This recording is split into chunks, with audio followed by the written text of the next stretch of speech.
স্বাগতম জনাইছো এই মুহূৰ্তত আন এটা বিগ ব্ৰেকিং লৈ আনিছো জুবিন গাৰ্গৰ মৃত্যুৰ ঘটনাৰ তদন্ত কৰিবলৈ এবাৰ এছআইটিৰ দল যাব ছিংগাপুৰ এয়া ডাঙৰ খবৰ আহি গল কাৰণ ছিংগাপুৰৰ পৰা আহিছে এটা মেইল আৰু এই মেইলৰ পিছতে এক প্ৰকাৰ সেউজ সংকেত লাভ কৰিছে এছআইটিয়ে হিগ্ৰে এছআইটিৰ দল যাব ছিংগাপুৰলৈ ছিংগাপুৰৰ পৰা যেটো মেইল আহিছে এই মেইলত কি খুধা হৈছে এছআইটিৰ দলটোক ইতিমধ্যে এছআইটিৰ দলটোৱে দিছে উত্তৰ আৰু সেই উত্তৰৰ পিছতে যিকোনো মুহূৰ্ততে আহিব আন এক গ্ৰীণ সিগনেল আৰু সেই গ্ৰীণ সিগনেল অহাৰ লগে লগে এছআইটিৰ দল উৰা মাৰিব ছিংগাপুৰলৈ এইবাৰ ঘটনাস্থলীত গৈ সৰজমিন তদন্ত কৰিব এছআইটিৰ দলটোৱে লৈছে মুহূৰ্তত টাইম এইট বিগ ব্ৰেকিং আজিৰ দিনটোৰ আটাইতকৈ ডাঙৰ খবৰ জুবিন গাৰ্গৰ ঘটনা সন্দৰ্ভত এবাৰ ছিংগাপুৰত চলিব এছআইটিৰ তদন্ত ছিংগাপুৰৰ পৰা আহিল মেইল হিগ্ৰে চিআইডিৰ দল উপস্থিত হ'ব ছিংগাপুৰত সৰজমিন তদন্ত কৰিবলৈ হাজু হৈছে এতিয়া অসম আৰক্ষী কোন যাব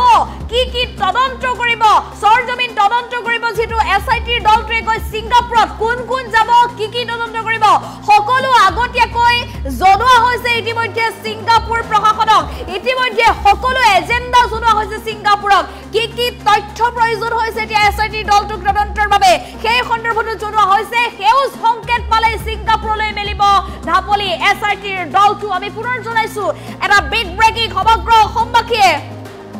অপেক্ষা কৰিছে জুবিন গাৰ্গৰ ন্যায়ালয় আৰু শীঘ্ৰে জুবিন গাৰ্গক ন্যায় দিবলৈ সক্ষম হ'ব বুলি এক প্ৰকাৰ নিশ্চিত হৈ পৰিছে কিন্তু এই মুহূৰ্তত এক ডাঙৰ তথ্য পোহৰলৈ আহিছে ছিংগাপুৰৰ পৰা আহিল এটা মেইল আৰু সেই মেইলটোৰ জৰিয়তে এক প্ৰকাৰ বাট মুকলি হৈছে এছআইটিৰ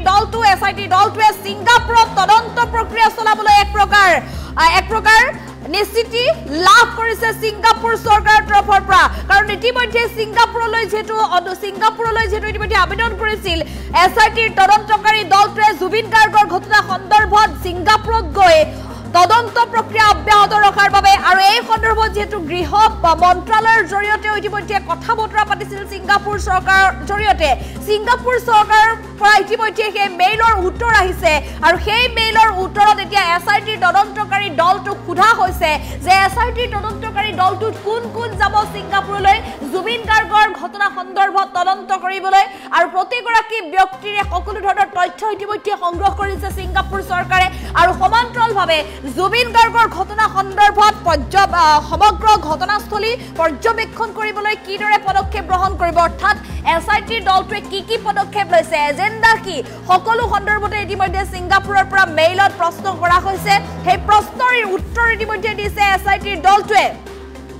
আৰু এবাৰ আমি পুনৰ জনাইছো যে ছিংগাপুৰৰ সাগৰত সৰজমিন তদন্ত কৰিবলৈ হাজু অসম আৰক্ষী ছিংগাপুৰৰ সাগৰত যেতিয়া য়ট যাত্ৰা কৰিছিল জুবিন গাৰ্গে হাতুৰিছিল সেই সমূহ দৃশ্য ইতিমধ্যে সমগ্ৰ অসমবাসীয়ে দেখিছে সেই স্থানত গৈ এতিয়া সৰজমিন তদন্ত কৰিব জুবিন গাৰ্গৰ মৃত্যুৰ ঘটনা সন্দৰ্ভত অসমৰ এছআইটিৰ দলটোৱে অসমত এতিয়া এছআইটিৰ দলটোৱে ক্ষিপ্ৰতাৰে তদন্ত অব্যাহত ৰাখিছে ছিংগাপুৰৰ পোষ্টমৰ্টেম ৰিপৰ্ট জিএমচিএইচৰ পোষ্টমৰ্টেম ৰিপৰ্ট দিল্লীৰ সেন্ট্ৰেল ফৰেনসিক ল্যাবৰেটৰীৰ যি ভিজেৰাৰ ৰিপৰ্ট সেই ভিজেৰাৰ ৰিপৰ্টটো ইতিমধ্যে এছআইটিৰ দলটোৱে লাভ কৰিছে আৰু সকলো ৰিপৰ্টৰ পৰা যিসমূহ তথ্য লাভ কৰিছে সেই তথ্যৰ ভিত্তিতে এতিয়া তদন্ত প্ৰক্ৰিয়া সঠিক দিশত ইতিমধ্যে আগবাঢ়িছে বুলি শেহতীয়া তথ্য জানিব পৰা গৈছে আৰু তাৰ মাজতে এতিয়া জুবিন গাৰ্গৰ মৃত্যুৰ ঘটনাক লৈ ছিংগাপুৰতো তদন্ত অব্যাহত ৰাখিবৰ বাবে সকলো ধৰণৰ আইনী বাধা এতিয়া দূৰ হৈছে ছিংগাপুৰতো তদন্ত প্ৰক্ৰিয়া আগবঢ়াবলৈ যাব ছিংগাপুৰলৈ এছআইটিৰ দল যিকোনো মুহূৰ্তত ছিংগাপুৰলৈ উৰা মাৰিব এছআইটিৰ দলটোৱে তদন্ত কৰিব এবাৰ সৰজমিন তদন্ত কৰিব আজি ঘটনাৰে জড়িত মূল অভিযুক্ত শ্যাম কানু সিদ্ধাৰ্থৰ সমান্তৰালভাৱে সন্দীপন গাৰ্গ নন্দেশ্বৰ বৰা পৰেশ বৈশ্যক আদালতত হাজিৰ কৰাবলৈ লৈ যোৱাৰ সময়তে এতিয়া এই 14 দিনৰ জিম্মাত যিসমূহ ভাষ্য প্ৰদান কৰিছিলে সেই সন্দৰ্ভতে এছআইটিৰ তদন্তকাৰী বিষয়ে সংবাদ মাধ্যমৰ সন্মুখত মন্তব্য কৰাৰ সময়তে সংবাদ মাধ্যমৰ সন্মুখত আন এটা ডাঙৰ তথ্য দিছে যে ছিংগাপুৰৰ পৰা আহিছে মেইল আৰু এই মেইলত কি সোধা হৈছে কি উত্তৰ দিছে গ্ৰীণ সিগনেল কেতিয়া আহিব ছিংগাপুৰলৈ যাবলৈ সকলো জনোৱা হৈছে এই মুহূৰ্তত মুন্না প্ৰসাদ গুপ্তাৰ মন্তব্য আছে আমি মন্তব্য আগবঢ়াবলৈ চেষ্টা কৰিম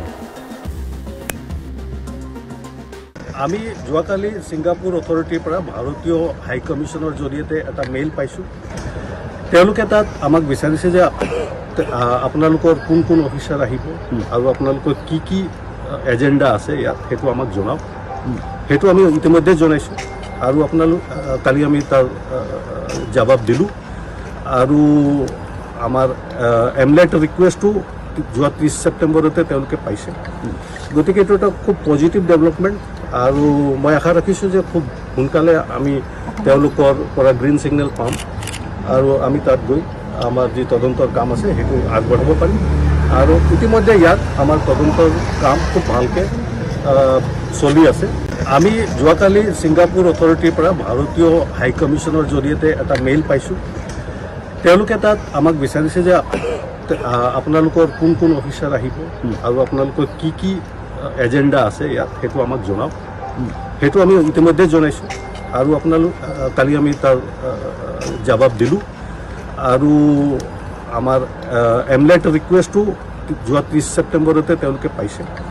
গতিকে এইটো এটা খুব পজিটিভ ডেভেলপমেণ্ট আৰু মই আশা ৰাখিছোঁ যে খুব সোনকালে আমি তেওঁলোকৰ পৰা গ্ৰীণ ছিগনেল পাম আৰু আমি তাত গৈ আমাৰ যি তদন্তৰ কাম আছে সেইটো আগবঢ়াব পাৰিম আৰু ইতিমধ্যে ইয়াত আমাৰ তদন্তৰ কাম খুব ভালকৈ চলি আছে আমি যোৱাকালি ছিংগাপুৰ অথৰিটিৰ পৰা ভাৰতীয় হাই কমিশ্যনৰ জৰিয়তে এটা মেইল পাইছোঁ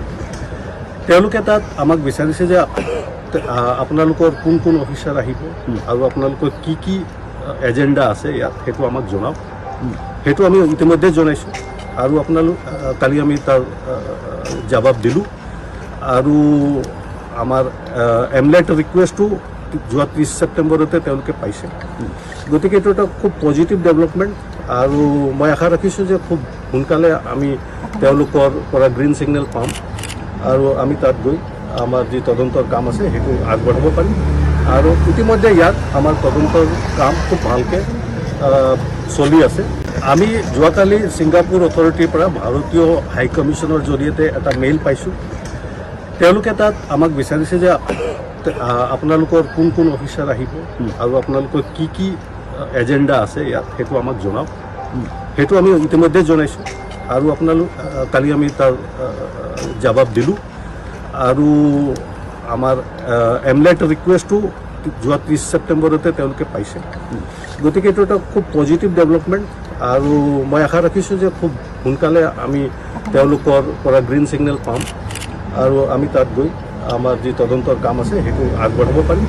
আৰু ইতিমধ্যে ইয়াত আমাৰ তদন্তৰ কাম খুব ভালকৈ চলি আছে আমি যোৱাকালি ছিংগাপুৰ অথৰিটিৰ পৰা ভাৰতীয় হাই কমিশ্যনৰ জৰিয়তে এটা মেইল পাইছোঁ তেওঁলোকে তাত আমাক বিচাৰিছে যে আপোনালোকৰ কোন কোন অফিচাৰ আহিব আৰু আপোনালোকৰ কি কি এজেণ্ডা আছে ইয়াত সেইটো আমাক জনাওক সেইটো আমি ইতিমধ্যে জনাইছোঁ আৰু আপোনালোক কালি আমি তাৰ জবাব দিলোঁ আৰু আমাৰ এমলেট ৰিকুৱেষ্টটো যোৱা 30 ছেপ্টেম্বৰতে তেওঁলোকে পাইছে গতিকে এইটো এটা খুব পজিটিভ ডেভেলপমেণ্ট আৰু মই আশা ৰাখিছোঁ যে খুব সোনকালে আমি তেওঁলোকৰ পৰা গ্ৰীণ ছিগনেল পাম আৰু আমি তাত গৈ আমাৰ যি তদন্তৰ কাম আছে সেইটো আগবঢ়াব পাৰিম আৰু ইতিমধ্যে ইয়াত আমাৰ তদন্তৰ কাম খুব ভালকৈ চলি আছে আমি যোৱাকালি ছিংগাপুৰ অথৰিটিৰ পৰা ভাৰতীয় হাই কমিশ্যনৰ জৰিয়তে এটা মেইল পাইছোঁ তেওঁলোকে তাত আমাক বিচাৰিছে যে আপোনালোকৰ কোন কোন অফিচাৰ আহিব আৰু আপোনালোকৰ কি কি এজেণ্ডা আছে ইয়াত সেইটো আমাক জনাওক সেইটো আমি ইতিমধ্যে জনাইছোঁ আৰু আপোনালোক কালি আমি তাৰ জবাব দিলোঁ আৰু আমাৰ এমলেট ৰিকুৱেষ্টটো যোৱা 30 ছেপ্টেম্বৰতে তেওঁলোকে পাইছে গতিকে এইটো এটা খুব পজিটিভ ডেভেলপমেণ্ট আৰু মই আশা ৰাখিছোঁ যে খুব সোনকালে আমি তেওঁলোকৰ পৰা গ্ৰীণ ছিগনেল পাম আৰু আমি তাত গৈ আমাৰ যি তদন্তৰ কাম আছে সেইটো আগবঢ়াব পাৰিম আৰু ইতিমধ্যে ইয়াত আমাৰ তদন্তৰ কাম খুব ভালকৈ চলি আছে আমি যোৱাকালি ছিংগাপুৰ অথৰিটিৰ পৰা ভাৰতীয় হাই কমিশ্যনৰ জৰিয়তে এটা মেইল পাইছোঁ তেওঁলোকে তাত আমাক বিচাৰিছে যে আপোনালোকৰ কোন কোন অফিচাৰ আহিব আৰু আপোনালোকৰ কি কি এজেণ্ডা আছে ইয়াত সেইটো আমাক জনাওক সেইটো আমি ইতিমধ্যে জনাইছোঁ আৰু আপোনালোক কালি আমি তাৰ জবাব দিলোঁ আৰু আমাৰ এমলেট ৰিকুৱেষ্টটো যোৱা 30 ছেপ্টেম্বৰতে তেওঁলোকে পাইছে গতিকে এইটো এটা খুব পজিটিভ ডেভেলপমেণ্ট আৰু মই আশা ৰাখিছোঁ যে খুব সোনকালে আমি তেওঁলোকৰ পৰা গ্ৰীণ ছিগনেল পাম আৰু আমি তাত গৈ আমাৰ যি তদন্তৰ কাম আছে সেইটো আগবঢ়াব পাৰিম আৰু ইতিমধ্যে ইয়াত আমাৰ তদন্তৰ কাম